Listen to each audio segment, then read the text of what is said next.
Good afternoon, everybody. My name is Carl. I'm a recovery coach here at Kappa Recovery Center. This is our coffee and conversation meeting for the day. And the article I have here is Commuting, Honesty, and Recovery. And this article is by myvictorycenter.com. So you like this article, you can go to myvictorycenter.com. We'll go to, let's see here, communication, honesty, and recovery. And some of these simple ways to be honest with yourself and others. There's often a lot to think about and go through during recovery. You have lots of feelings coming to the surface and perhaps some fears about the future. You may even feel overwhelmed with everything happening around you.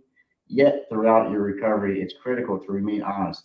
Being honest with yourself and with those who support you is a critical component to building long term recovery success.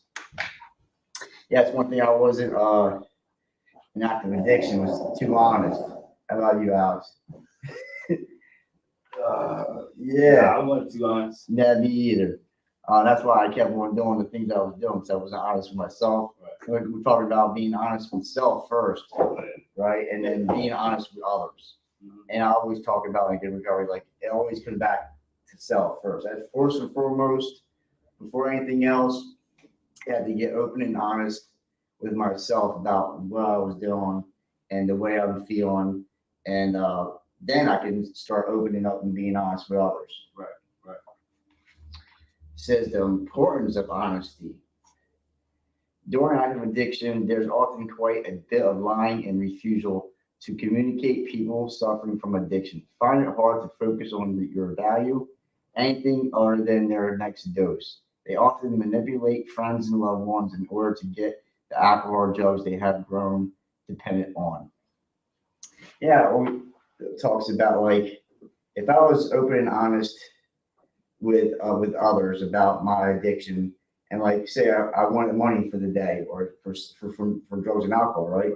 And when I'm going to come to you and say, hey, I need money for drugs, that's being honest. But you think I'm going to get what I want by being honest? Usually not. So like I had to manipulate.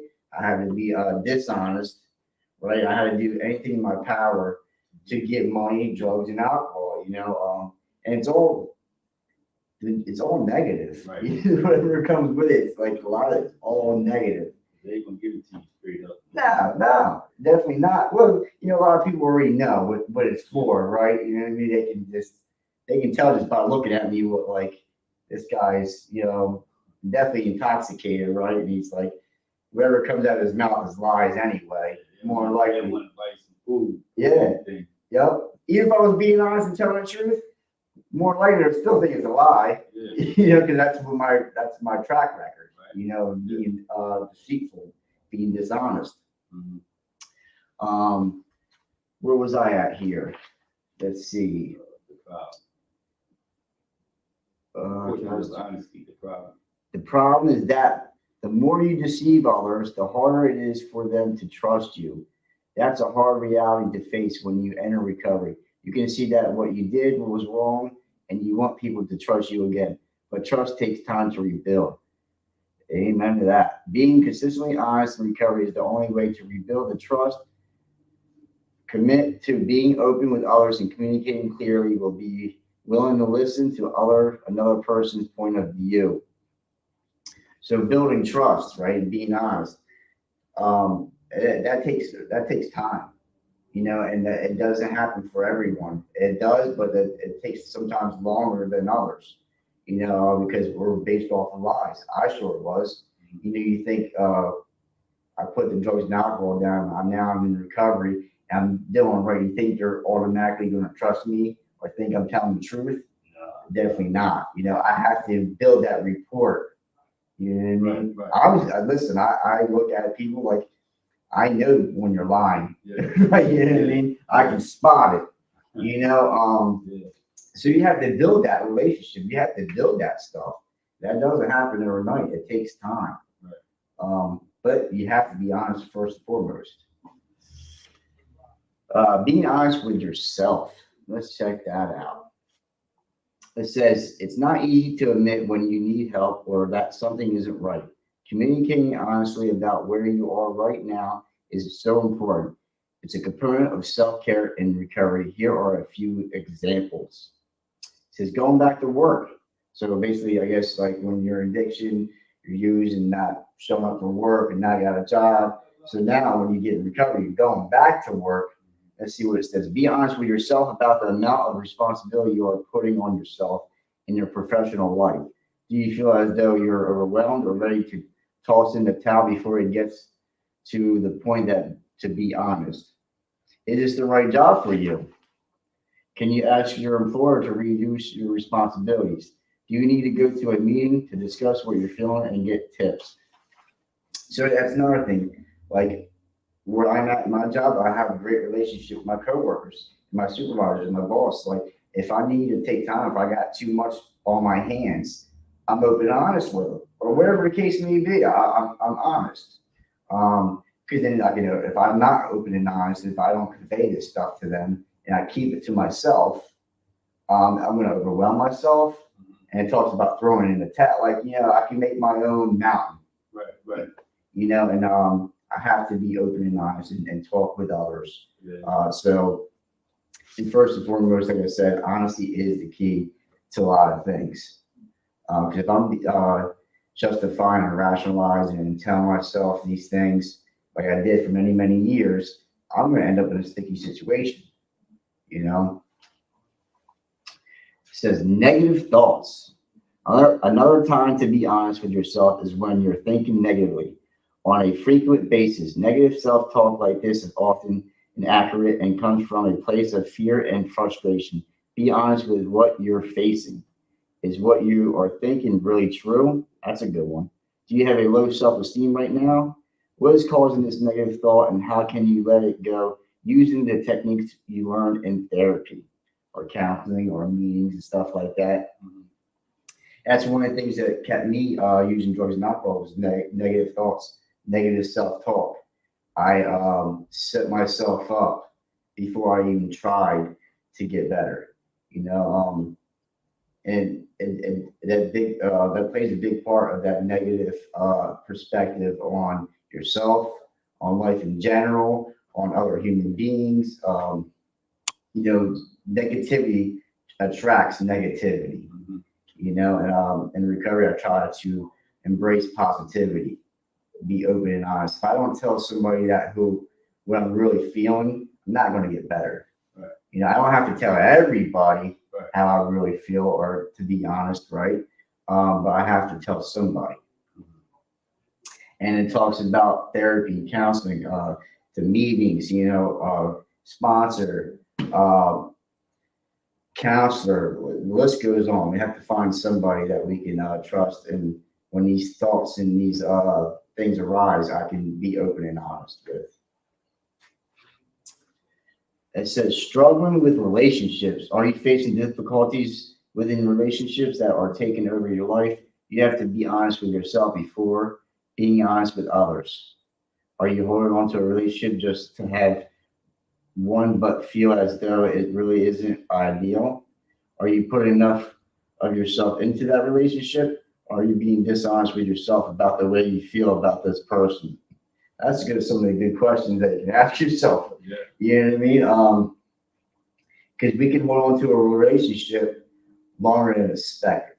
You know what I mean? If it's toxic, if it's chaos, and yes, love is strong. I love you, but like if I'm holding on to something that's not good for me, I have to let go and let things be. Right. I have to be honest about that. If not, it's going to be the same cycle. Yeah. Resentments, anger, frustration. It says being honest with others. Honest communication extends to others too, even when the conversation is difficult or you're worried about the way they will perceive what you have to say. Communicating honestly is essential. Here are a few examples. It says trying to do it on your own. Asking for help isn't easy, but the chances are good that those closer to you know you need support. If you're not willing to be honest when someone asks, do you need help right now? You're putting yourself at risk for relapse. Honestly means opening up about your thoughts and feelings so that others can offer support. It may be easy to think you can handle it all yourself, but that's rarely the case. Yeah, I try to do things on my own for the longest, and that just caused more confusion, more chaos, more frustration, more using drugs and alcohol. You know, more jail stays. You know, Yeah, me too. Yeah, same thing. yeah, Yeah, I tried it on my own. You know, my past has shown that every time I try to do things on my own, was always in trouble. You know, now I have to ask for help. right, I need help. You know, I can't go navigate through life without help. right. You know what I mean? That's why we have all these support meetings, and we have other outlets for pathways of recovery. And that's what we help you try to find your pathway, your support. Um, you can't, I don't think, just not recovery, but life in general. I don't think anybody can go through life without support and help. Yeah, when you try to ask somebody, thinking you asking the right person, you always, I mean, we even think that asking the right person or asking someone, you never know what they might give you, you know, Yeah, still might, doubt yourself, you know. that's a good thing because, like what you just said, asking for help. Right.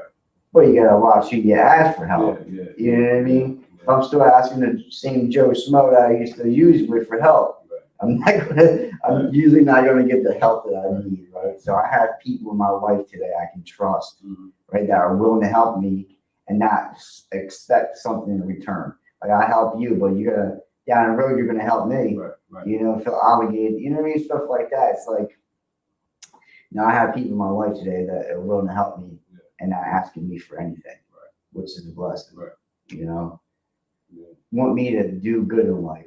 You right, know, yeah, says maintaining your lifestyle. Are you being honest with your family and friends about what's happening to you, or covering up how you really feel? That's a big one. Not wanting to feel how we feel, we would cover it up with drugs and alcohol. mhm, So that's not being honest with yourself. You know, if we're not trying to feel our emotions and feelings, and we try to cover up and suppress our emotions and feelings with drugs and alcohol, we're not trying to get to the solution of honesty. You know. Let's see here. Maintain your lifestyle, being honest with families. You may be struggling with responsibilities at home or work. You may be finding that you just cannot stand to be around certain people. You may say you're okay with various activities when you're just not there yet. So like, yeah, that can, because it talks a little bit about the relapse part, right? So if I'm in recovery now, right, and in some certain situations, right, where there might be drinking or something going on that's not positive for my recovery, right? right, Now, if I'm not open and honest about it, right, I can end up relapsing because I'm not telling the truth or telling someone how I really feel about that situation. right, Um, you know, I call my sponsor. I talk to other recovering addicts. Listen, I don't care if it's 2, 3 o'clock in the morning. I've done it. I'm calling somebody. If something's going on with me, my spirit's not too good. right, I need help. I need support. right, You know, yeah, that's how I got better. yeah. Is asking for help. I want to ask you: do you have any friends or family that you can call at any given moment and be honest with and receive help? Yeah, yeah. You know, And not too many though, a few. Yeah, Yeah, I have a circle of people that I have in my corner. You know, I have to. Everybody has to. Right, Everybody right. has to have that. right, You know, because listen, life shows up. Things get tough.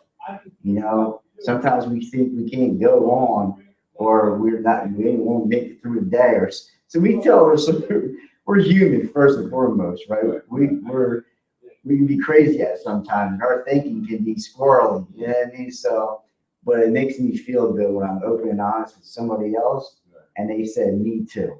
You ever heard? I got a case of the me too's because they can relate. You know, that makes me feel good. That makes yeah, me yeah, feel a part of. Like I'm not crazy. You know what I mean?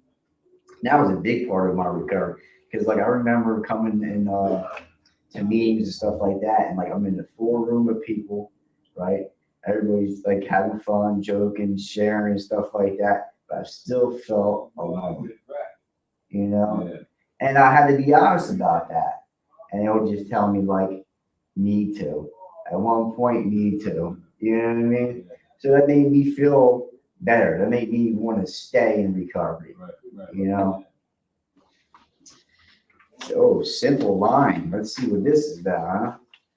Let's see what this says. Simple line. Another example of dishonesty comes from just not telling the truth. You're used to having people judge you, so you don't share what is really on your mind. You don't want to tell someone you can't drink or use drugs like they do. You may lie to family and friends about where you are or what you are doing. And that happens. Like, because our lives, well, my life consists of using drugs and alcohol. And I participated in like a lot of criminality and negative stuff. And now I'm like in recovery, like I see certain people I'm like, oh, go to the bar. I'm not saying I never had this for me, but it happens.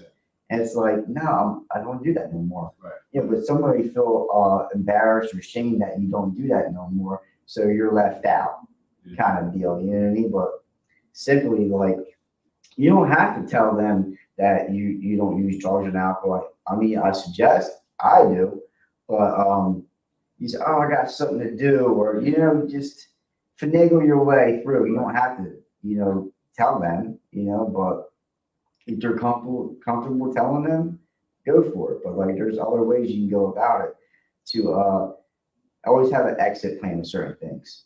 If somebody wants to go to parties or a club or this or that, and where I'm not at no more in my life, I'll simply say, no, I got this to do, or, I don't do that no more, Some people can drink and do what they do and stuff like that. Me, I know myself from recovery now that I can't do anything. I see like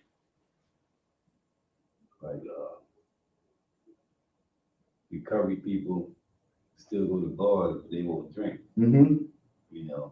Yeah. Somebody might come over, offer a drink or something. They're like, nah, I just have a soda or something. Club soda or something. Yeah, family events. They still be trying, come on, man, Yeah, try. Yeah. Yeah. And which is not good because they don't know. They might think, oh, well, I drink a little occasionally. I'll go to the bar, I'll go do this and do that, and I'm okay. Mm-hmm. But they don't know how that affects me when I put drugs and alcohol on me. They don't know the extent of it. Right. Yeah. I guarantee you, they see somebody put something in them, and a whole new monster comes out. They're gonna regret of asking. Yeah, they don't know what's going on. No. But yeah, like family events and stuff like that. Some things we can't participate in no more. That's okay too. There's a world of things that you can do. Yeah. And to be honest with you guys, like I don't put myself in bar situations and stuff like that. Mm-hmm. Thank God I lost the desire to use drugs and alcohol, right? But I just don't want to be around people that do drink because that comes along with it. They get belligerent, or I don't want the whole scene. I don't, what I mean. Right. So I just stay away. Right. It said lying may come from not wanting to be judged for mistakes you made in the past or making right now. Perhaps you're facing the reality of relapse, where you're telling your family you're okay. Chances are good they know you are not okay and want to help. So that's a big one. Always say I'm okay, I'm good, nothing's wrong. Not trying to face my emotions and feelings, and that can prevent relapse. Mm-hmm. Always say I'm good, I'm okay. Right. But I'm really not okay. That can really damage your recovery. And I've learned that from day one. Like I can't just say I'm okay. I have to be open and honest, no matter how crazy I may sound or might be thinking I'm going to get judged Right. or anything. Mhm. You know, I'm being open and honest because it's crucial. Like, you know, I want to live. One little lie can, Right. you know, take me right out that door. Right. You know, which I'm not willing to do. And this last part here is building confidence in recovery. Work hard to focus honesty in every facet of your life. Whether you forget an appointment or are just too overwhelmed to go to it, be honest about why you didn't show up. Value the importance of being honest in all that you do. Building that trust with others is critical to your long-term success. It's also going to provide you with the tools to be confident in who you are and where are you in this journey. I'll close with this, but I like how it says, you know, even if you didn't show up for your doctor's appointment, right? That little lie of like, oh, I had this and did, but you just didn't want to go. Mhm. Them little lies can add up to something big down the line. Right. You know what I mean? Them Yeah. little subtle things Yeah. can end up being something really big down the road. So whatever comes your way, be open and honest is definitely a key factor in life in general. You know, and you know how much freedom that I gain from being honest. You know, if I'm not honest with self and others, you know, I'm just robbing myself of the opportunities life has to offer. You know what I mean? It's robbing me from the support that I need. It's robbing me from opportunities in life. You know, it's just robbing me of freedom. Yeah. You know, if I'm just closed off in my self-made prison and I'm not open and honest, that stuff will eat you up sooner or later. Yeah. Yeah. You know? I tend to be like that sometimes, but I don't know. I guess I just like that, man. Yeah. It's hard to break that kind of stuff. We're just part of I us. mean, like a loner, you know, like a loner. Yeah. That, Isolation. Yeah, I mean, I like to be by myself, I conversate with people, this and that, but Yeah. I just like being by myself, you know, alone. Yeah. Don't go out, like going out with people. I don't really like hanging with people, you know. I'll go out with you, but I don't really like, you know, too much. Yeah. Yeah. And everybody's different. You know, everybody's got their ways of dealing with things. And I was the same way, like in early recovery, I was, you know, just going to meetings and doing things and trying to rebuild my life and stuff like that. Did like I started to learn about myself. I started to forgive myself, to love myself, right? To open up. Like you rebuild yourself in recovery. Right. You know, it just takes time. Yeah. You know, but you have to practice that. You have to do Yeah, certain yeah. things. If you don't try, or if you don't be open and honest, then Right. you know you're usually going to get the same thing that you got before. I'll be open and honest, but you know, yeah, You know, I do everybody you know, hard bit, but for sure. Well, that was our end of the meeting today. I appreciate you showing up. It was a good meeting. Coffee and conversation meeting for the day is communicating honesty and recovery. Um, One of the key factors of life is being honest, and it can set you free. My name is Carl. I'm a recovery coach here at Capital Recovery Center. Until next time, we'll see you later.